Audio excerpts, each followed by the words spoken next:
Well, I kind of like to know how you guys are using AI, if at all. Like, what are some things that you've heard about AI? How are you feeling about it? Let's kind of start a little discussion, maybe. Yeah, great question. We did a small in-service just on showing us what's out there a little bit, teacher-led, and how you can change the reading levels on, like if you have a passage and you were maybe an intervention specialist and you wanted to change the reading levels, how you could have AI do that sort of thing, how you could have papers be kind of recognize how AI is being read. Um, Being an upper level math teacher right now, I haven't really done much with it so far. I'm not saying they're not out there, just we haven't been it's been all ELA led so far. Yeah. Well, that's where it's having the greatest immediate impact, but that's great. I'm glad that you've got some folks that are looking at the customizing the reading level, for example, which is incredible. Laura, how about you? Things you're using it for or have questions about?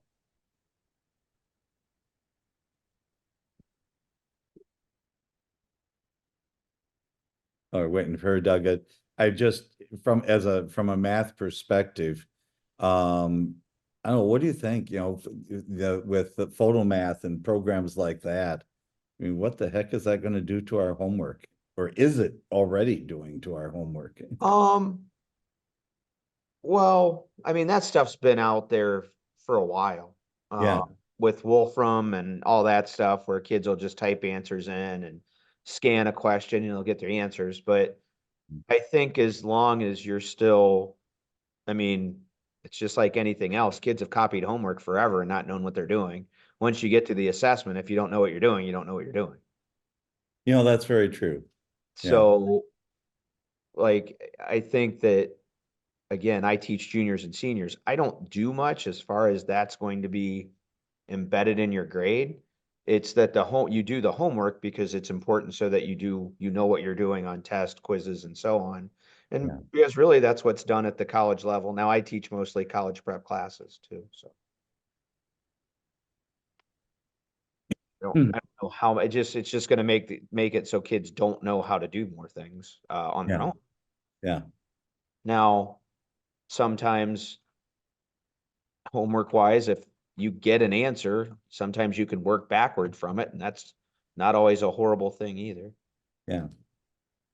That is something that always frustrated me in math is, I didn't know if I had it wrong until class. Right. And if you've done a similar problem wrong 5 times, I just, had wasted an hour of study. That That's is good. that's No, why I assign the odds because I want yes, them to check their answers. yes, And if you yeah, want to copy off somebody, go ahead. You're just not going to know anything when it's time for the assessment. So, yes, yeah, The one thing I think needs to be considered is like the intention behind using the AI. And I think students need to think about that, because are they trying to cheat? Are they trying to cheat, or are they trying to learn something, and I'm not sure what the answer is for that when kids finally use it. So far, it's been they wanted to cheat and get it done fast, and um, in the stories that I've heard from teachers. But if a student has the intention of, like Roger said, I want to know if I got this answer right, and then like on me when I took the GRE, I was like, I don't remember how to do those math problems. Here I am 30 years later.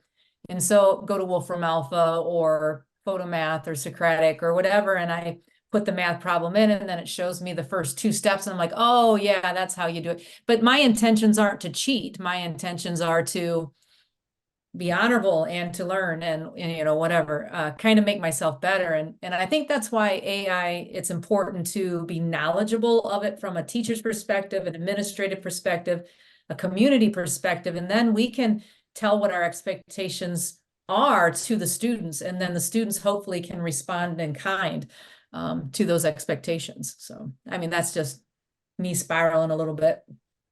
So for those of you who have just joined us, we've been chatting a little bit about AI, and we're going to have some time later this afternoon to do some more chatting and answer your questions and so forth. But we're officially at start time. We've got quite a few people who registered who haven't showed up yet, but we're going to jump in there and get going. I'm Dr. Roger Manier, Executive Director of NWOET. We're a nonprofit organization dedicated to helping teachers use classroom technology. If it's something that you touch in the classroom or a teacher or a student is going to be using, that's what we're all about. And obviously today's topic is artificial intelligence. Tanya, would you like to introduce yourself? Yeah, I'm Dr. Tanya Sanders, and I've been working for NWET for 20 years. And I think what I most like to focus on are engaging tools that connect. And obviously AI can help us do that. So in whichever form or fashion we want to do that. And my name And is Judy. Yeah. My name is Judy Tucker, and I'm a retired teacher over 20 years ago. So I've been working for NWOET for over 20 years. Now I'm working as a consultant, so not in the office a lot, but this is always a fun time getting to share time with teachers and hear about your use of especially assistive technology in well, I say the wrong thing. Artificial intelligence. Artificial We said intelligence. we said assistive technology for so many years, I got the letters mixed up there. So yeah, so artificial And now we got intelligence. AI. Yeah. Yeah, AI. So All right, so I'm going to share a slide presentation with you. Got about 10 minutes or so, going to do a couple of quick demonstrations. Judy's going to share a few things, Tanya's going to share a few things, and then open up for your questions. If this is elementary stuff that you've already know, things you've already heard about, great, we can maybe validate some of what you're thinking. If this is brand new, it'll maybe give you a starting point for some questions that you might want to ask. At any time during the session, feel free to type questions into the chat, and we'll be trying to follow that along and take a look at that as we're covering the different topics. And again, have a time at the end of this period, about a 3:45 or something like that, that about 30 minutes from now, we'll give you a chance to ask your questions and share your screens and so forth if you'd like to as well. Roger, if they've not used Zoom, to get to the chat, there's a menu at the bottom, a menu in the more. Mine's in the more today because of the size I have my window, but that's how you can open up the chat. If your chat isn't visible on the right-hand side of your window. And I'm And also there is a link in the chat that Judy has explained what that link is for.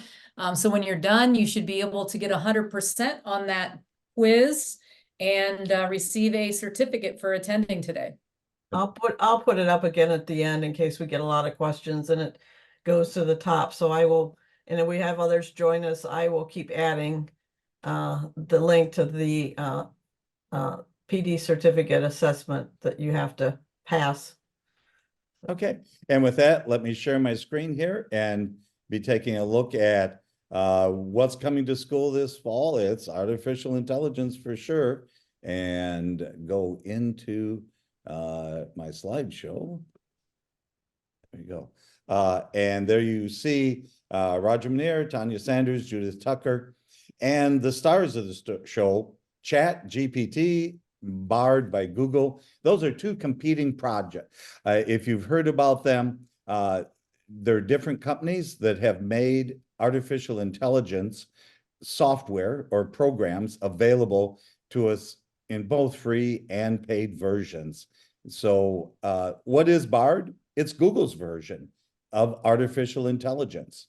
And if you've been using if you've been using Google search, you've actually been using a form of artificial intelligence.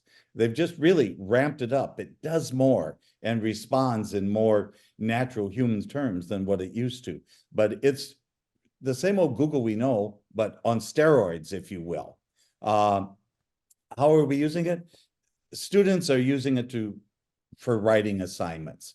And this is one of the things that really we hear most about is for English language arts.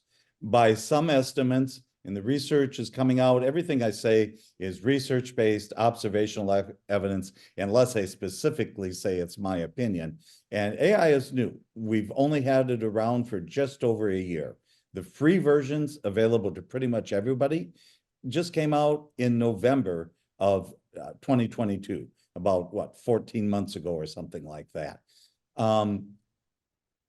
Even though it's that new, we've got some indications that high school students are using it for their writing assignments. How many high school students? Well, probably 50 to 80%. If you think your students are not using artificial intelligence to help them with their writing assignments, you're probably wrong. I mean, they almost certainly are using it. We've got some indications that somewhere between 50 and 80% of students that applied for college in fall of 2023, last year, not this coming year, somewhere between 50 and 80% of students applying for college used artificial intelligence to help write their assignments. So it's a pretty big deal. Kids are using it. Teachers are using it for lesson plans and making tests, and Judy's going to talk about that a little bit more. And we're using it to individualize reading, and there's just some incredible possibilities there where you can take passages and have the artificial intelligence make it easier to read. You can say, take this passage that was written at the 8th grade level and design it so a 5th grader or a 3rd grade can understand the words. And just really amazing. And AI is also being used to identify different types of threats. It can take a look at images and say, are the students in this or the people in this potentially doing something wrong? What you give the AI, just a little bit of vocabulary here. Prompt, what you use to tell an AI what to do or to ask an AI is called the prompt. What's the capital of Canada? That's my prompt. And Google's been able to answer questions like, what's the capital of Canada for years. But here's what's new. And I'm going to hop out and try and do a quick live demonstration with a little bit of luck here of actually going in. This artificial intelligence is ChatGPT. And I'm going to ask it to do something like find the top 5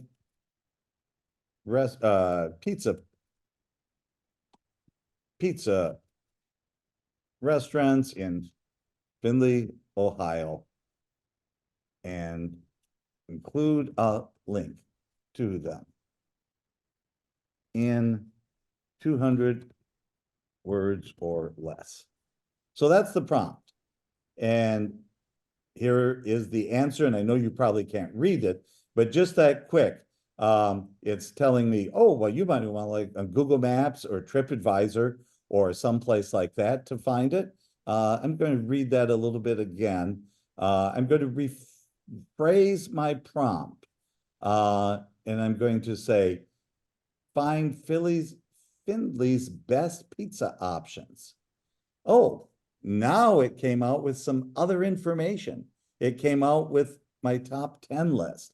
So what my point in this, what you ask the AI is very important. And the way you phrase your question, it might say, I don't know how to do this, or it might give you a very, very detailed answer. So let me give you another example from English language arts. And this particular one, I'm going to say, 300-word essay on why video games are bad for students.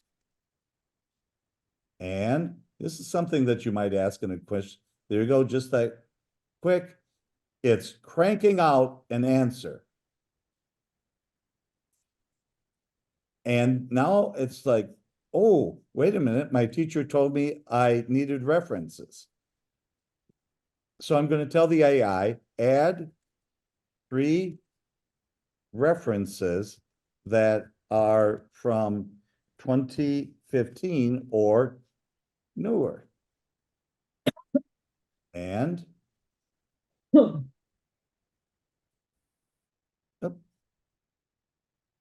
wait a minute. I had 3 citations. Maybe if that's gonna, there we go. So it liked the term citations. It didn't know what to do when I said add 3 references, but it did know what to do when I said add 3 citations. So learning the words to use with your AI, learning what words will give you the results you want, is an important part of having AIs work the way you want them to. Now I'm going to go back to my slides for a few moments here and take a look at a few more things here. All right. And okay, if you can see that, and let me show from the current slide. I went back to the beginning. Sorry, we'll get back up to that slide. So, artificial intelligence, it does what you tell it to. If 100 words, that's a limitation. So here's another term. The prompt are the instructions you give the artificial intelligence, but you want to use a limitation like no more than 300 words, or make sure my citations are from 2015 or more recently, so that it will give you the kind of information you're looking for. Here's other things to consider is what's it going to cost? And I think Judy's going to talk with us a little bit more, but AIs are anywhere from free to $20 or more a month. How quickly are they going to give you the answer? You were seeing the answers come on my screen, and I know you couldn't read those, but are coming up on my screen in, what, less than a minute, probably more like 15, 20 seconds sort of things. Very, very quick response times. Privacy, huge issue. Anything you type into the AI, it knows. And it might share that information with other people. And accuracy.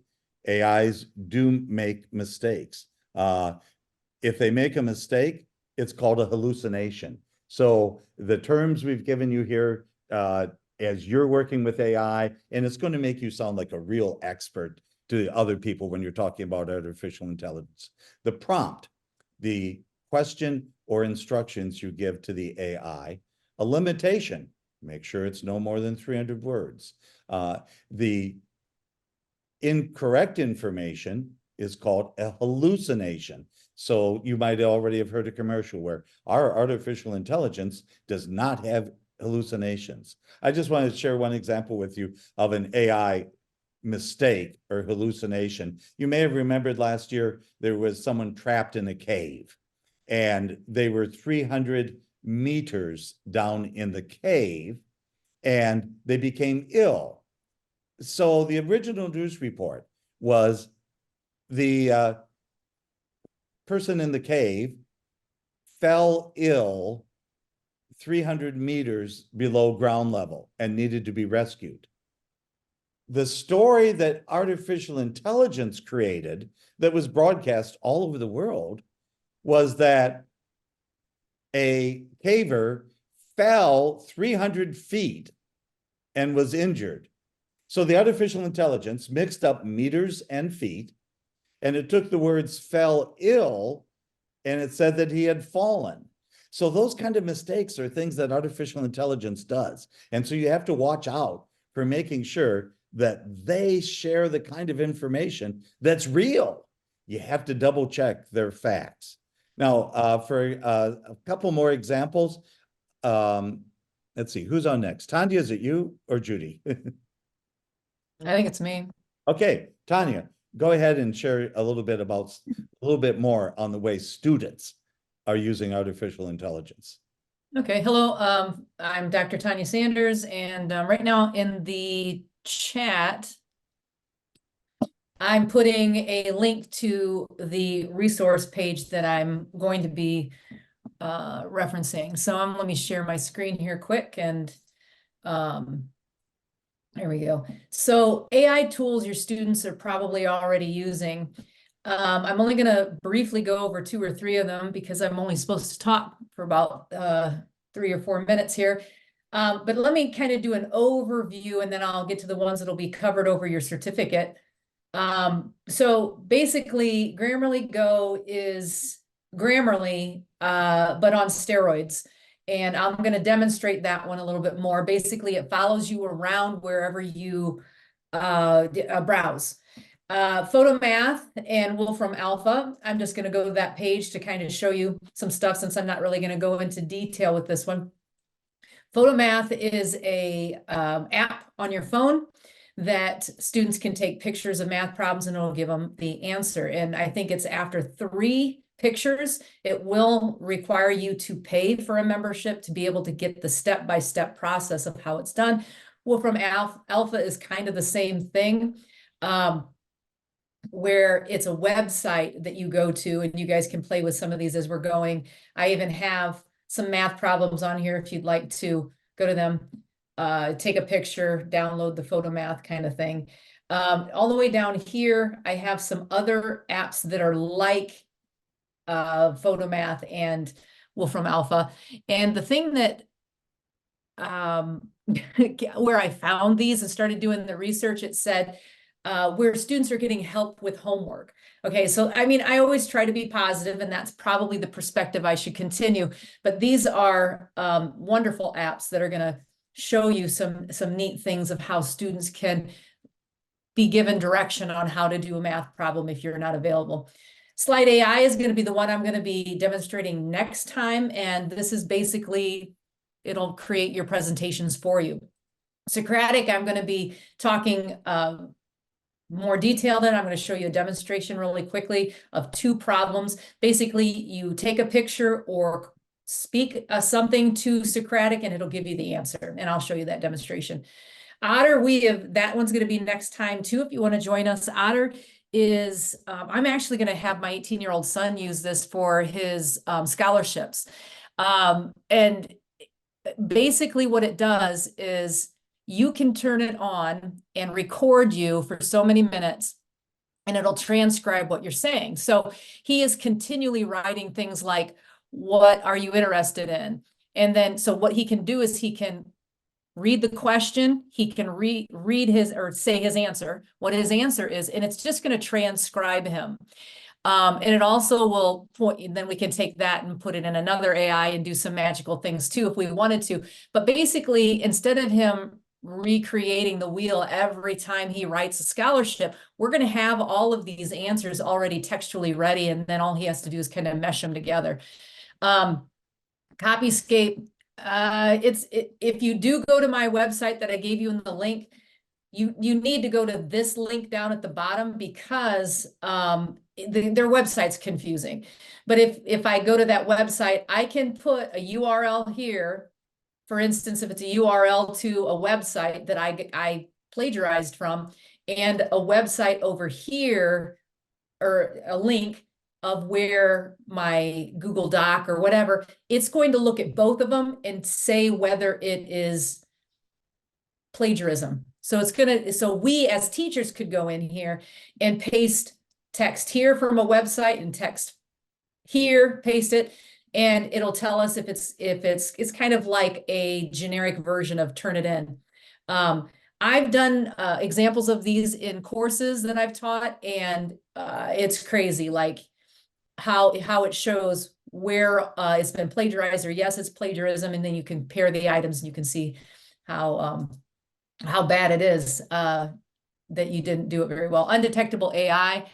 That one is going to be discussed next time, I think. And basically what it is students can paste their stuff in there and it'll say whether the teacher or anything else can detect that it's AI. And in fact, if it does detect it's AI, they click a button and humanize it. And then it's undetectable. So basically, if it is detectable, this tool will make it undetectable. The last 2 tools, Roger's already spoken about ChatGPT.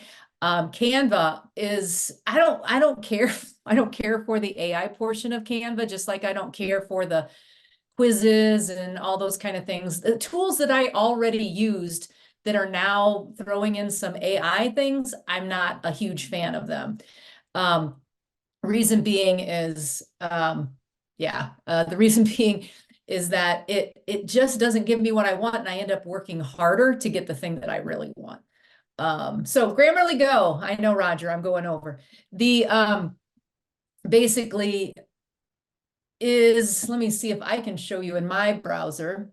So if I go to a compose, as soon as I click in here, this is Grammarly Go. Can you all see that pop-up that came up? It's like a little light bulb that looks like Grammarly. Now this is Grammarly.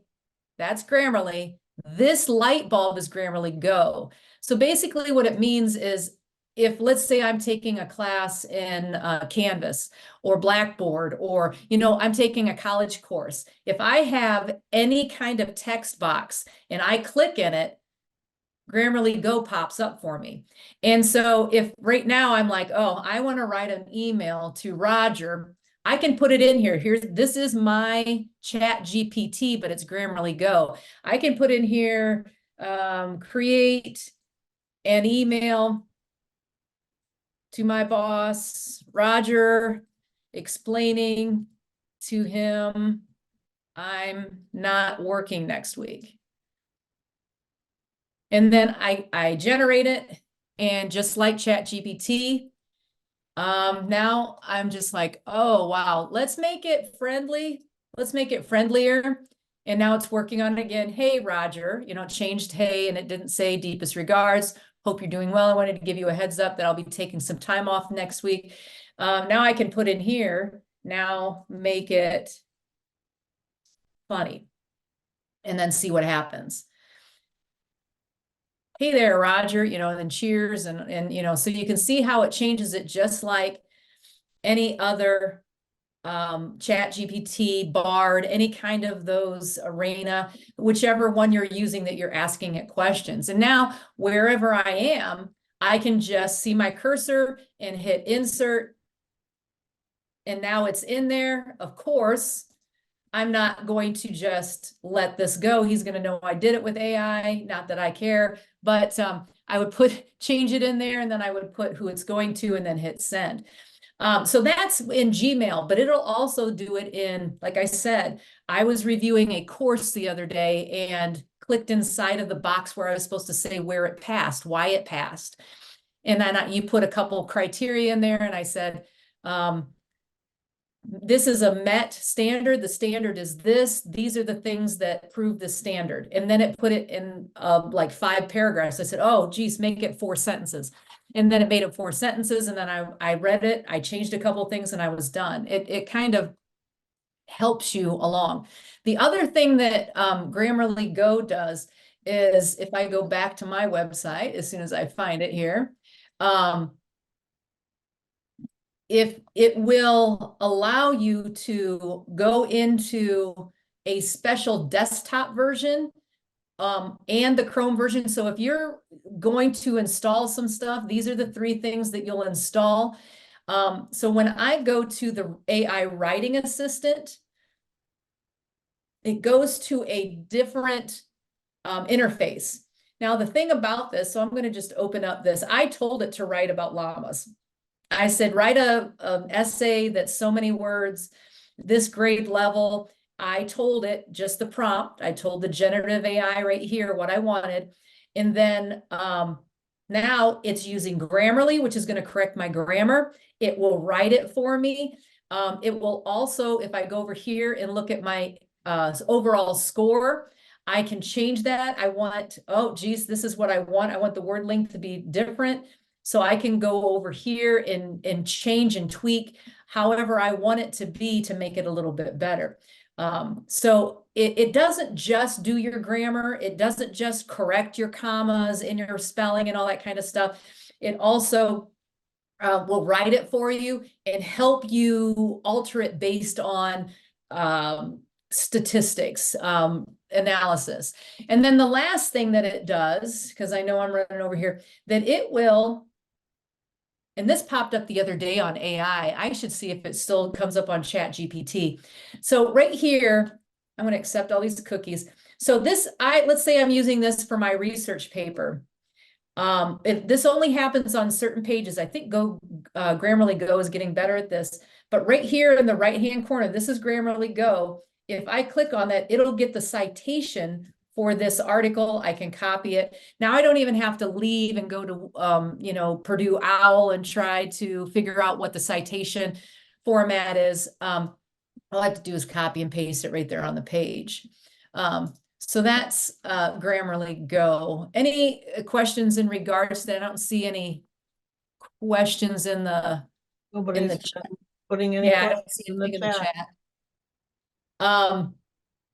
Socratic, I'll show you very quickly because I know that we're going for time here. So let me stop sharing this, and I'm going to share my phone, and let's go here. Boom.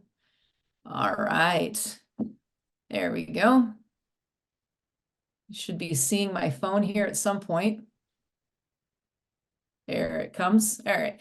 So now I have a couple things here, a couple examples. Sorry if I'm making you sick with that. I apologize. So what I have here is I turn on my camera, and you can also see down here, I can search for something, but I can also speak it. Just before you guys joined, my cat hit my phone and tried to look something up. I think she wants better kibbles. But here I have a math problem on my screen, my computer screen. So what I'm going to do is I'm going to take a picture of this, and we're going to see what happens. I've never done this before with Socratic. I've used Photomath. So it's like, okay, is this what you want? Now I can make it bigger if it didn't get the right picture, smaller. I'm just using my finger to move it up and down. And then I'm just going to hit go. And then it's going to find the help that I need for my math problem. And it's going to tell me, solve your math problem, use the free math solver. So it's giving me resources and links. This isn't as good as Photomath. Photomath just would have given me the answer. This is a helper. And let me show you why it's a really good helper. Let's say that I'm trying to answer this question right here on my notepad. I wrote it just with my hands, my fingers, whatever, pencil, pen. So I'm going to take a picture of it. I didn't recognize all of it, but I'm going to pull it down. There we go. In which period did the novel really become the dominant literary form? So I'm going to hit go. Now, the thing that I like about this is it gives me the answer of what I'm asking, but then it gives me the Wikipedia, and I can decide if, I don't think I'm going to trust Wikipedia. Go here. Oh, it says the Victorian era, but I'm not going to trust an AI. Like Roger said, it's not always right. Here's a video. I can watch a video on it. I can go down here and LibGuides. Oh, that's a good resource. I'm going to go to that one. I'm not going to go to Wikipedia, but I'm going to go to this one. I can click on it. And now I can read a little bit more about English literature, literary periods, and genres. So it'll help me do my homework based on the links and links and links and links it gave us. It gave me a Quizlet. It gave me a WordPress, another Wikipedia. So I can go to any of those resources and hopefully find an answer to that essay question that my teacher wanted me to work on during my homework. So yes, the last one that Tanya, we're going to have to. Okay, go ahead. I just wanted to make sure they had the right answer for the last one, but we can go on to Judy, and if there's time, I'll definitely tell you what the question is to help you. But go ahead, Roger. Right, and I'm going to pop in here for a minute, then Judy is going to be on.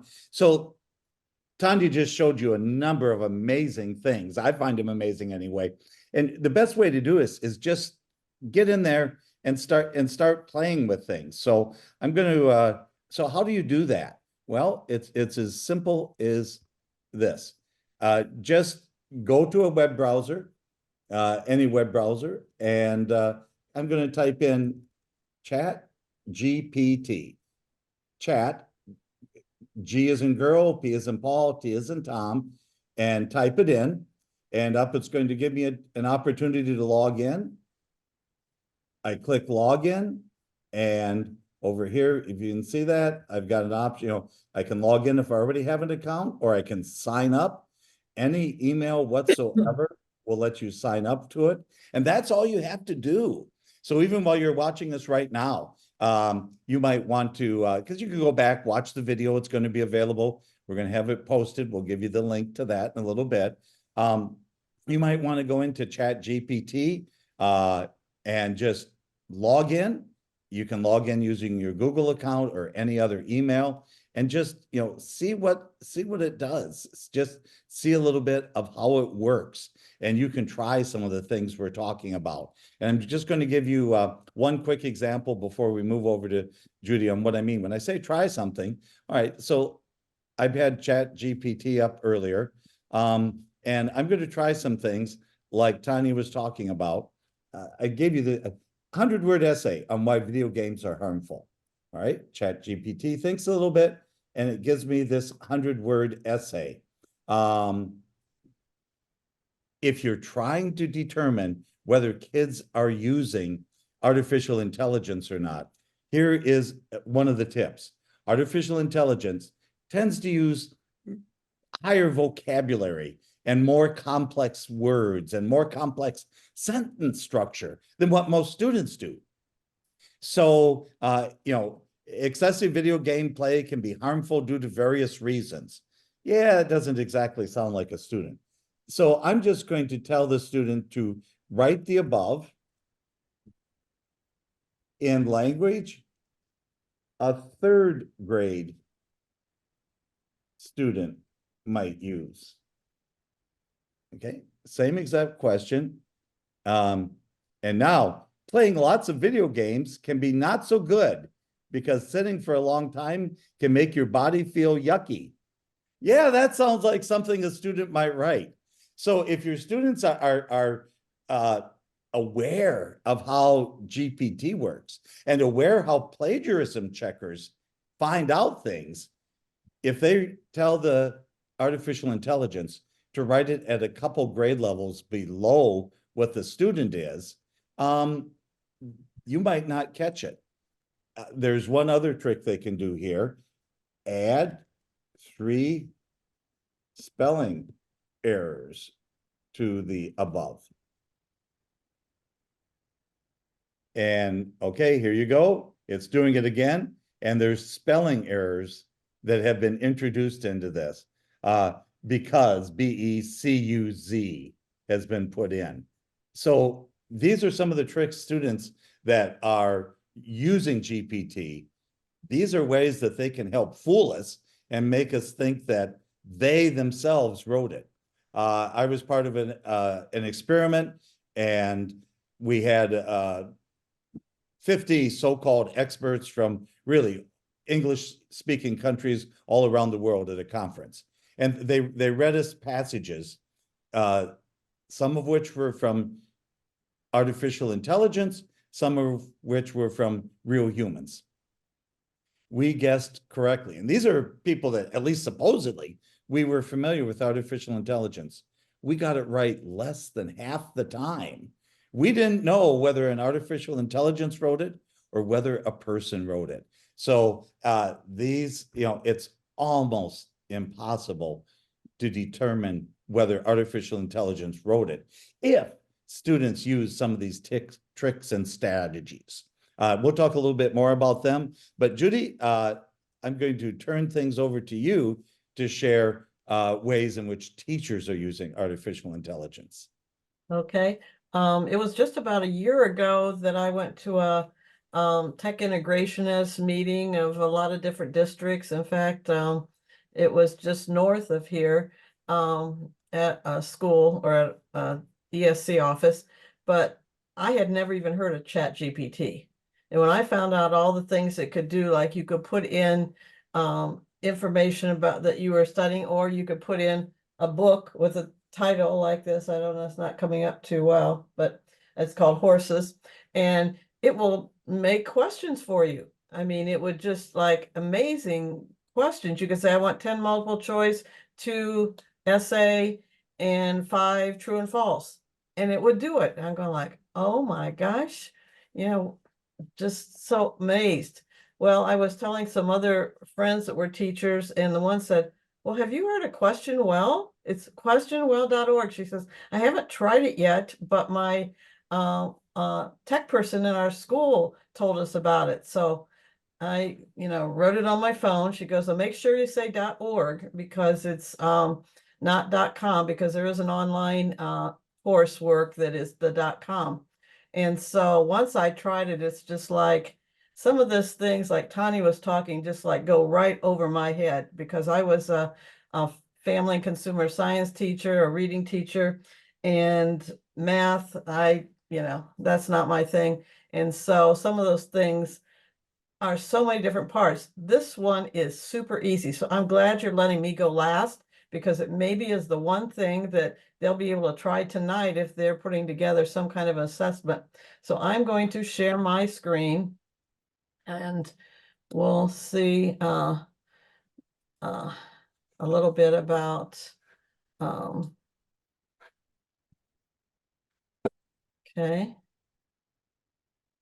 Okay, well, it may help you if you haven't used AI to help write your lessons or tests. It might help you write them. I hope you don't take it as such, because they may not write the right answers. You may have to do a little adjusting. What I'm going to show you is just one website, questionwell.org.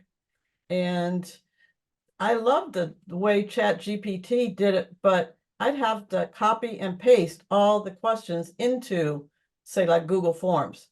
Well, that's what my friend Jenny said. She goes, it takes it and puts it right in your Google Forms, because her school's a Google school. And I said, well, that sounds pretty cool. How good is it?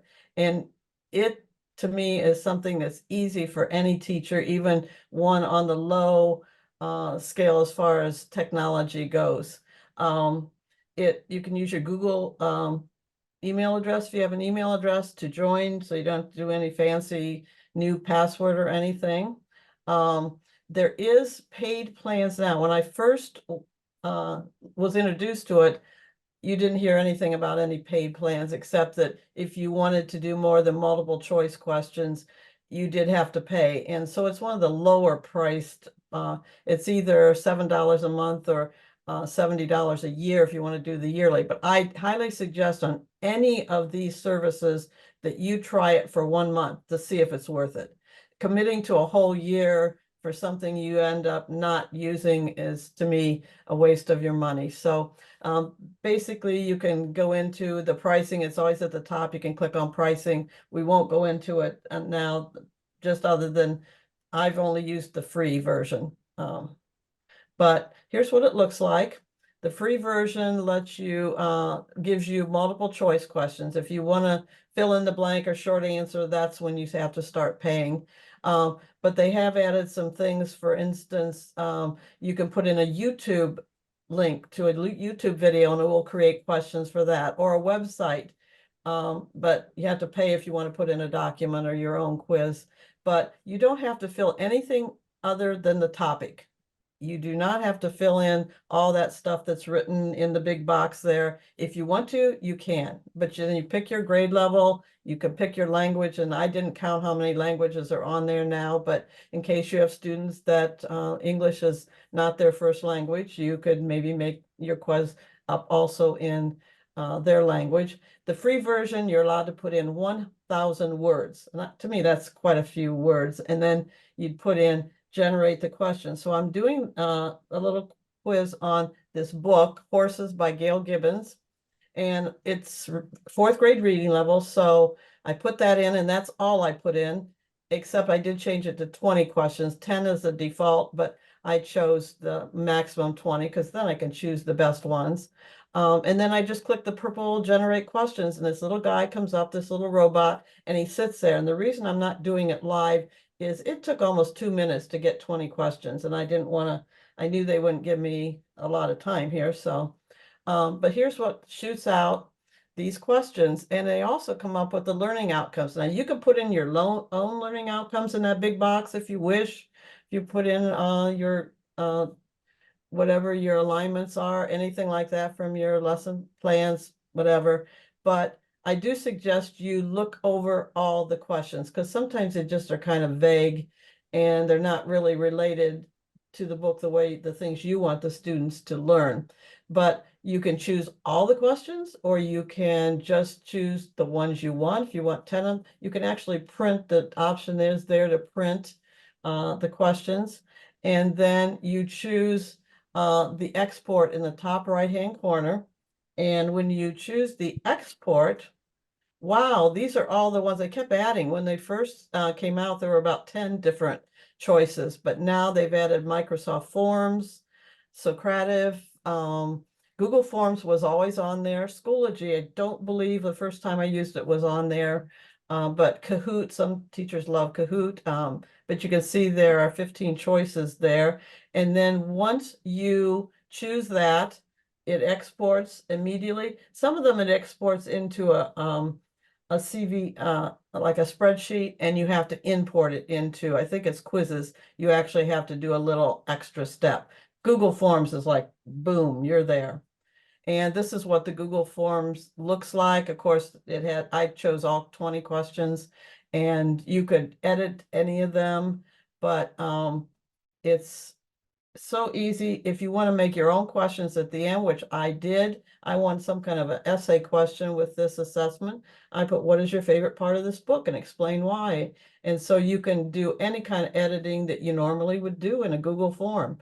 And boom, you're there. And so probably in 5 minutes or less, you could have a 20 multiple choice question with an essay at the end, or anywhere you want to put it in there, and you're done. Now, there are assessment creation tools other than Question Well. NWOET.ai has one, more than one. MagicSchool.ai has one, but some of them don't let you export without having their premium plan. So far, Question Well, the multiple choice is totally free, and we'll be explaining more about NWOET and Magic School at next week's NWOET live session. So I will stop sharing now. Are there any questions about questionwell.org? And it's easy to go ahead. Judy, yeah, please, put your questions in chat, and I'm going to move along because I want to make sure we allow at least 5, if not 10 minutes. So I'm going to quickly finish up some things that I want to cover here in the presentation. So we're covering lots of stuff here, and we're talking, about many, many things. So to summarize so far, don't spend a lot of money. Go try some of the free stuff. And the ones that I really recommend, I think that we recommend, ChatGPT. I showed you how to log in, just ChatGPT in any web browser, sign in, and start playing with it. Try and see how it works for you. The next one I would recommend is Question Well. Look at how easy it is to have artificial intelligence make quizzes based on your content area and your topic, and incredibly powerful. And Grammarly, what a rich resource for writing. It's something that I think Grammarly or one of the competitive products are out there. But don't try 20 different things. I really encourage you, get in there, type in some questions in ChatGPT, just like what we talked about today. Write a 300-word essay, write an essay at the 3rd grade reading level, at the 8th grade reading level. Look at how the artificial intelligence changes that information. Question Well, how easy it is to create questions and have them automatically be loaded into whatever you're using, whether it's Google Classroom or Schoology or any of the other tools out there. And Grammarly, that will take any content and frankly, probably make it better. I'm going to go past these. Artificial intelligence, all sorts of security things. It's currently smart enough. I've watched demonstrations of it do this. It knows if there's one kid at a drinking fountain, it's okay. But it can recognize if it looks like somebody's fighting, it can recognize that it looks like somebody's fighting and send an alert to, hey, take a look. Something's going on in the hallway that needs attention. The artificial intelligence policies. This is what they used to look like.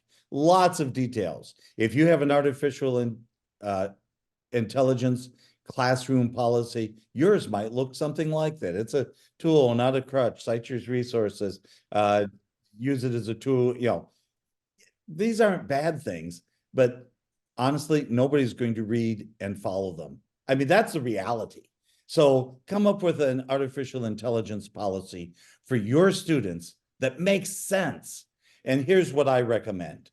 What you have to submit to the teacher is anytime you use artificial intelligence or other technology tools, you've got a get out of jail free card. I'm not going to fault you for plagiarism. I'm not going to say that you cheated, as long as you tell me, yes, I used artificial intelligence to help do this assignment. And this is specifically what I would encourage you to do, that they have to tell you the prompt, the instructions they gave the artificial intelligence. They have to share with you what the AI generated, and they should tell you how did they improve that first round of what the AI completed. This is a tool that we're going to have available to us for the rest of our lives. And oops, all right, let me stop share here. You can't stop kids from using it. The reality is, even if it's completely blocked on school systems, and even if they're not supposed to use it, because a lot of these tools are not supposed to be used by anyone under the age 18 unless there's written parental consent. Most of them are prohibited for use by students under the age of 13. Well, that's what the law says, but the reality is kids are in there using it. So we need to develop policies quickly and share these policies with our students to keep this under control. So again, I recommend that you strongly consider a classroom policy that says, if you use artificial intelligence and you tell me that you've used it, I'm going to accept the assignment. And I want you to tell me, what prompt, what instructions did you give to the artificial intelligence? And then how did you improve whatever it was that the artificial intelligence created?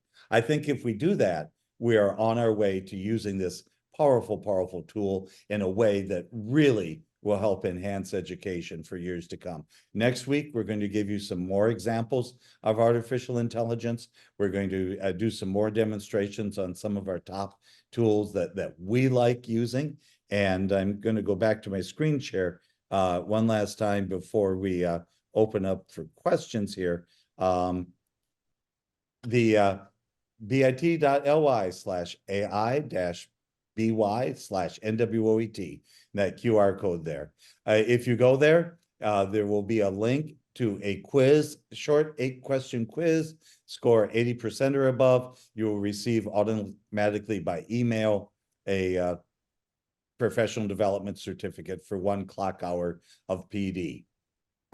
You'll also be able to register for next week's session, which is AI Explorer, where we are going to talk more about top tools for teachers and students.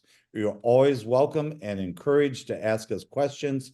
There are our emails, and we're looking forward to hearing from you. So with that, we're going to allow the last few minutes here for questions that you may have. Feel free to unmute yourself and ask your question, or post them into the chat. And Tanya, one of the things I was going to ask you about, you talked a little bit about, having, your own 18-year-old student soon to be headed to college using artificial intelligence. Do you know any programs that are, or what programs that you would say help detect artificial intelligence? You mentioned one of them. There's one called AI Detect, something like that, I think. Yeah, 2 of them that I have tested. One is Undetectable AI, and Undetectable AI. and so basically, let me kind of show this. So Undetectable AI is there. So it looks like this, and basically you paste your text and then you check it for AI. Now, the thing that I've done before is I've done something in Grammarly Go. So I'm going to select all of this and I'm going to copy it. and paste it Oh, cool. into. So you're actually using this for real. Your AI created something. We'll see if the AI detector figures that out. I put it in there, and then this literally was created by Grammarly Go. And I did this live in front of teachers once, so we'll see how it happens this time. So it's checking it, and it says your content is detected as written by AI. Okay, so Cool. this was written by Grammarly Go. I click humanize, it'll make it better. Now, let me show you the same thing, something about llamas. I told Chat GPT to do. I told the same prompt for Chat GPT as for Grammarly Go. I had this written in Grammarly Go. So let me go back to AI detector, and let's see if we You can. just said something though. AI detector, it'll detect it, but it will also try and make a version that won't be detected. Did I understand Right. that correctly? Right. So last time I did this, it always detected Grammarly Go, but it didn't get Chat GPT. So let's see if it still thinks Chat GPT is human. An article I read Oh, said, it detected it. So it said that Chat GPT was written by AI. So now all I have to do is hit humanize. I log in with my Google account. I don't know if you can see the pop-up. Sorry, Judy. I So was just say, there's somebody put in a paragraph from the Constitution, the US Constitution, and it said it was AI written. So, oh, really? yeah. So here's something that I just learned. People must be using this a lot, because I would at least, and I've saved it up for y'all. I just want you to know I saved it up for you guys. You're only allowed to use it once a month. I saved it up for you guys and didn't use it, but now you have to pay for it. So the humanizer, but not the detector. So if I go to the detector, it'll tell me if it's been decided that it is AI, then I could change it a little bit, check it again, so I can see if it still is detected. But the humanizer, now you have to pay for it. So yeah, which is That's what crazy. I hesitate talking about paying, because they seem to be changing it on a very regular basis. You know, things that were free.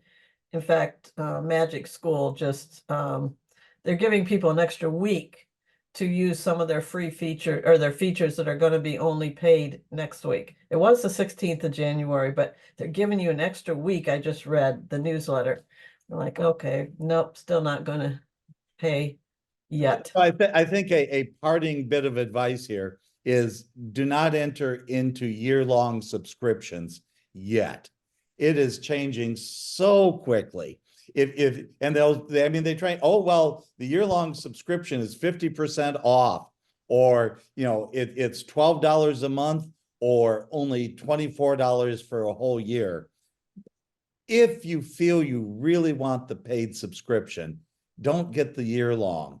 It's just they're changing too fast. Well, And most of these year-long subscriptions are more than $100. Well, And you don't want to hop in and grab the wrong one. Judy? right. And the one teacher, I couldn't believe she is paying $20 a month for Chat GPT, because she takes the students' essays with a rubric that Chat GPT helped her create, and she puts both of them into the prompt, because she has the ability to have a lot more words than a free version allows, and it helps her grade her essays. She said, I still read every essay, but doing a rubric for 60 students on an essay, she goes, you know how long that would take me? She goes, it saves me so many hours. $20 is worth it for me. So I think there will be some teachers paying for things that really help them save time.